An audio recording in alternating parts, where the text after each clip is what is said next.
مصر کے جنگل میں ایک شہزادہ چند بکریاں چراتا اور ان سے حاصل ہونے والے دودھ اور جنگل کے پھلوں پہ گزارا کرتا۔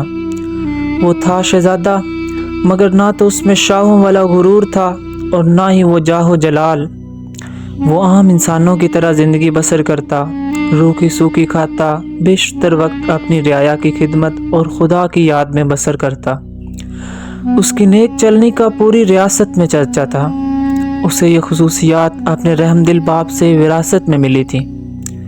ایک دن شہزادہ معمول کے مطابق رعایا کے مسائل سننے کے بعد جنگل میں دنیا سے بے نیاز خدا کی یاد میں محو تھا کہ اس نے دیکھا کہ ایک غریب لکڑہارا اپنے گدھے کو ساتھ لیے ہوئے لکڑیاں کاٹ رہا ہے اور اس سے باتیں بھی کیے جا رہا ہے، حالانکہ اسے معلوم تھا کہ نہ تو گدھا اس کی بات سن رہا ہے نہ ہی سمجھ رہا ہے۔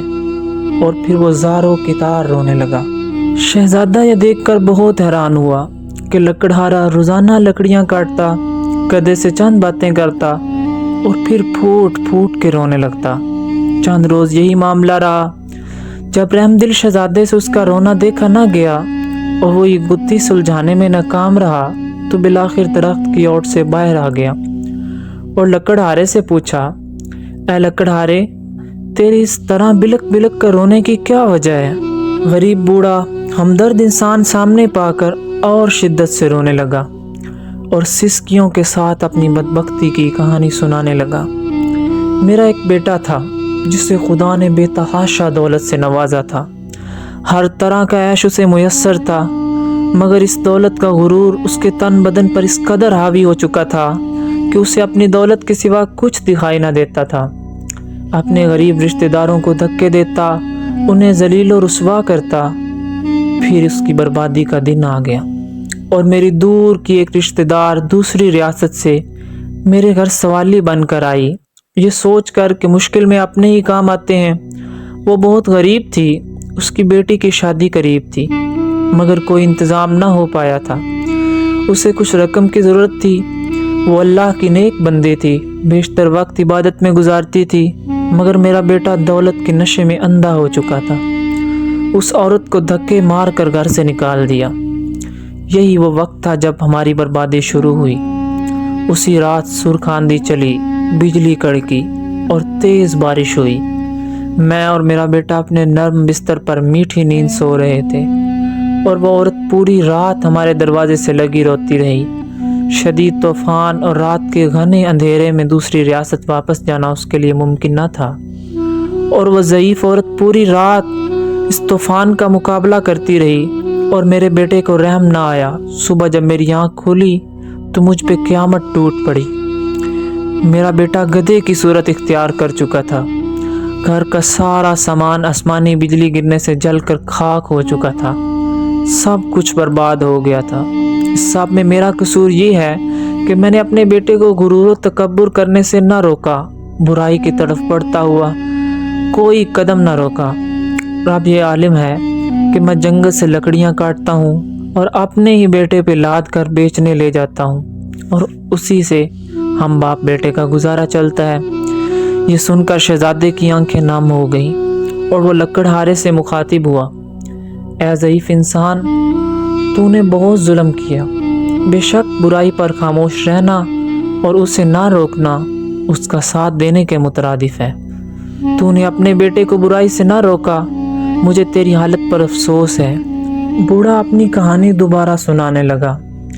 اب میں اپنی اس غریب رشتہ دار کی تلاش میں مارا مارا پھرتا ہوں۔ اس کی تلاش مجھے رلاتی ہے۔ شاید وہ میری امداد کر سکے، وہ مجھے مل جائے، میں اس سے معافی مانگ لوں۔ شاید میرے گناہوں کا ازالہ ہو سکے، مگر افسوس وہ مجھے کہیں نہیں ملتی۔ یہ کہہ کر لکڑہارا رونے لگا۔ شہزادے نے اس کے آنسو پوچھتے ہوئے کہا، تو اپنے گناہوں کی معافی اللہ سے مانگ، وہ بڑا رحیم ہے۔ اگر اس نے تجھے معاف کر دیا تو وہ تجھے اس عورت تک پہنچانے کا کوئی نہ کوئی سبب ضرور بنا دے گا۔ وہ بہت مہربان ہے، اپنے بندوں پر ظلم نہیں کرتا۔ بوڑھا لکڑہارا اسی وقت سجدے میں گر کر بلک بلک کر اپنے گناہوں کی معافی مانگنے لگا۔ اچانک دور سے کسی کے گھوڑوں کی ٹاپوں کی آوازیں سنائی دینے لگی۔ ایک خوبصورت شہزادی سفید رنگ کے حسین گھوڑے پر سوار تھی۔ قریب آ کر شہزادے سے مخاطب ہوئی، اے شہزادے، آخر یہ کیا ماجرا ہے؟ شہزادے نے بوڑھے کی ساری کہانی شہزادی کو سنا دی۔ شہزادی کی آنکھوں میں آنسو جاری ہو گئے اور وہ گھوڑے سے اتری اور لکڑہارے سے کہنے لگی، میں ہی وہ لڑکی ہوں جس کی ماں تیرے در پر سوالی بن کر آتی تھی، مگر اے بدبخت، تیرے مغرور بیٹے نے اس نیک عورت کی زندگی چھین لی۔ ساری رات تیرے دروازے پر تیز بارش میں طوفان کا مقابلہ کرتی رہی کہ شاید تجھے رحم آ جائے۔ بالآخر تیز بارش کی ٹھنڈی بوندوں کو وہ بوڑھی جان برداشت نہ کر سکی اور دنیا سے چلی گئی۔ جب صبح ہوئی تو رحم دل بادشاہ معمول کے گشت پر تھا، اس کا وہاں سے گزر ہوا۔ وہ میری ماں کو جب گھر لایا تو ماں کی لاش دیکھ کر میرے پیروں تلے سے زمین ہی نکل گئی۔ اب میرا کوئی سہارا نہ تھا۔ بادشاہ یہ سب دیکھ کر بہت پریشان ہوا۔ بالآخر اس نے مجھے اپنے ساتھ لے جانے کا فیصلہ کیا۔ کچھ عرصہ میں اس کے محل میں رہی اور اس نے مجھے نیک لڑکی پا کر اپنے بیٹے سے میری شادی کرا دی۔ شاید یہ میری ماں کی دعاؤں کا نتیجہ تھا، جس نے میری خاطر اپنی جان قربان کر دی، اور اس رب نے مجھ غریب کو فرش سے اٹھا کر عرش پر بٹھا دیا اور اس نیک شہزادے سے میری شادی کرا دی جو اس وقت تیرے سامنے کھڑا ہے، اور تجھے تیرے مغرور بیٹے کے کرموں نے عرش سے فرش پر گرا دیا۔ خدا کی قدرت دیکھ کر لکڑہارا شرمندگی سے زمین میں گڑتا جا رہا تھا اور رو رو کر شہزادی سے معافی مانگی۔ شہزادی بہت رحم دل تھی۔